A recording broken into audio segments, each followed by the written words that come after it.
ती एक आई होती, एक सून होती, पण तिला हवं होतं एक नवीन आयुष्य. आणि ते मिळवण्यासाठी तिने दिलं एका निरपराध जीवाचं बलिदान. सोलापूर जिल्ह्यातील मंगळवेढा तालुक्यातून पाटकळ या गावात दिनांक 14 जुलै 25 रोजी एक घटना घडली होती. पाटकळ गावातून एका महिलेने स्वतःला जाळून घेतल्याचे समोर आलं होतं. या घटनेने संपूर्ण गाव हादरून गेलं होतं.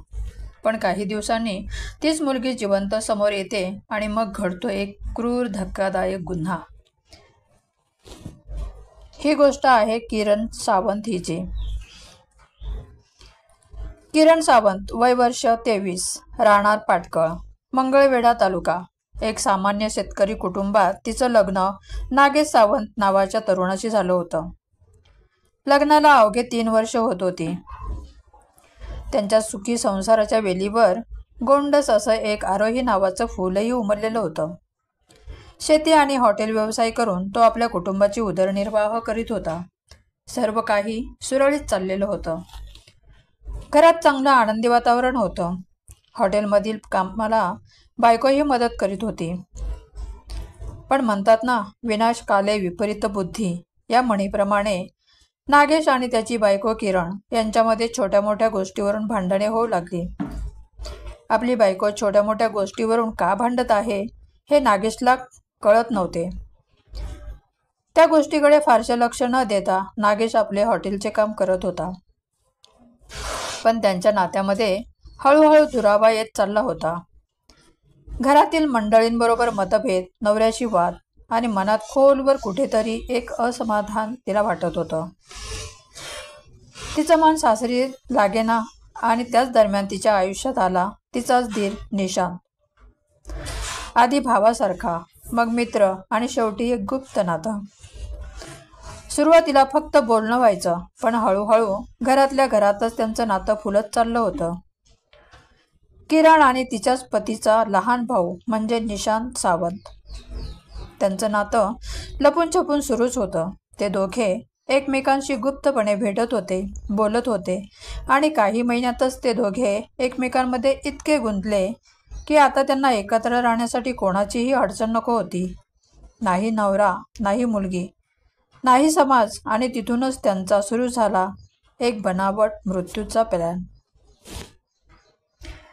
किरणचा मृत्यू दाखवायचा आणि आपण दोघांनी पळून जायचं आणि आपलं नवीन आयुष्य सुरू करायचं. पण त्या नव्या सुरुवातीसाठी तिने काय केलं हे काळजाला हादरवणारं होतं. पण इथे एक अडचण होती. मृत्यू कोणाचा दाखवायचा?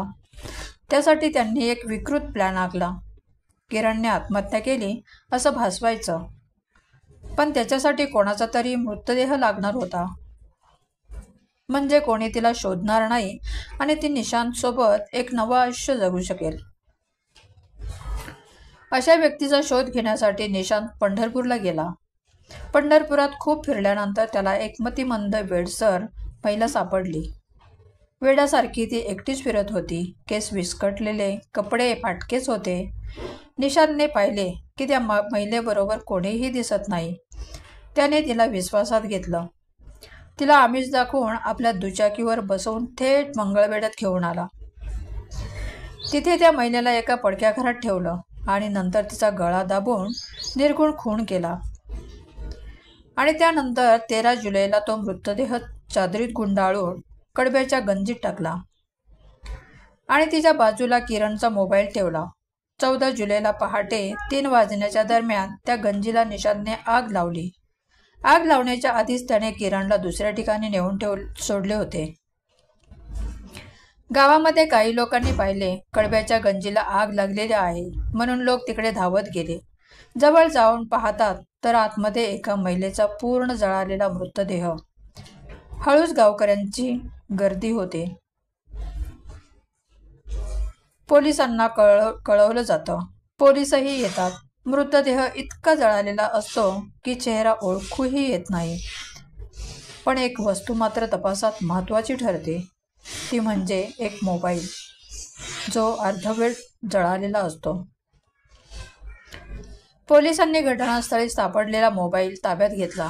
मोबाईलचं सिम तपासल्यावर नाव पुढे येतं किरण सावंत. आता सगळ्यांना वाटत असतं किरणने आत्महत्या केली. तिच्या माहेरी कळवलं जातं आणि पोलिसांनी तपास सुरू केला. मोबाईलचे कॉल डिटेल्स रेकॉर्ड तपासले आणि त्यांना संशय आला, कारण काही गोष्टी तर्काच्या बाहेर होत्या. त्या CDRमध्ये एक नाव वारंवार समोर आलं होतं, निशांत सावंत. पोलिसांनी निशांतला ताब्यात घेतलं आणि कसून चौकशी केली, पण निशांत काही सांगायला तयार होईना. शेवटी पोलिसी खाक्या दाखवल्यानंतर निशांत कबूल झाला आणि त्याने सर्व घटना पोलिसांना सांगितली. पोलिसांनी निशांतच्या मोबाईलवरून किरणला व्हिडिओ कॉल केला आणि किरण सावंत जिवंत असल्याचं समोर आलं. किरणला कराड शहरातून ताब्यात घेण्यात आलं. दोघांची कसून चौकशी करण्यात आली आणि त्या दोघांनी आपण केलेल्या गुन्ह्याची कबुली दिली. निशांतने कबूल केलं की मीच त्या महिलेला मारलं आणि त्या दोघांना कोर्टाने 26 जुलैपर्यंत पोलीस कोठडी सुनावली होती. हा विषय इथे संपत नाही. आता प्रश्न उभा राहतो, तो जळालेला मृतदेह कोणाचा होता? कोण होती ती मतिमंद महिला? आज आपल्यात नाही. तिचं नावही कोणाला माहिती नाही. तिच्या आयुष्याचं मोल कुणी ठरवलं, किरणने की निशांतने? ही गोष्ट आपल्याला विचार करायला लावते. त्यानंतर पोलिसांनी गावोगाव चौकशी सुरू केली आणि समोर आली त्या जळालेल्या महिलेची माहिती. ती महिला पंढरपूर तालुक्यातील गोपाळपूर गावची राहणारी होती. ती मतिमंद होती. नातेवाईक कोणीही नव्हते. उशिरा का होईना तिची ओळख पटली. पण तिचा जीव परत येणार होता का? नव्हता. त्या बिचारीनं कुणाचंही काही केलं नव्हतं. तिचा एकच गुन्हा, ती योग्य वेळी चुकीच्या व्यक्तीच्या नजरेस पडली. ही कहाणी फक्त एक प्रेम प्रकरणाची नाही, तर समाजामध्ये नष्ट होणाऱ्या माणुसकीची कहाणी आहे. एक गुन्हेगार स्त्री जी आई असूनही प्रेयसी होण्यासाठी एखाद्याचा खून करते. तिला कोणती शिक्षा मिळायला हवी? या घटनेबद्दल तुम्हाला काय वाटतं? गुन्हेगारांना किती कठोर शिक्षा मिळायला हवी? तुमच्या प्रतिक्रिया खाली कमेंटमध्ये द्यायला विसरू नका. व्हिडिओ आवडल्यास लाईक करा. चॅनलवर नवीन असाल तर सबस्क्राईब करायला विसरू नका. धन्यवाद.